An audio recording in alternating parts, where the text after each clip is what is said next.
Hey there guys, welcome back to another video. Today I'll be showing you how to refund Google Ads billing from Google Ads. So for the first thing that you need to do is open up your Google Ads website, and after that just go over to your home page of Google Ads and then navigate your way here to the admin section. And after you go to the admin section, you'll be able to see the option for account settings.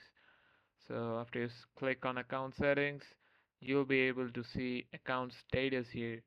So just click here on account status and you should see what error or the issues are that is causing your billing to not work properly or your ads are not running properly. So the thing that you can do is reach out to their customer support of Google Ads in order to get your refund.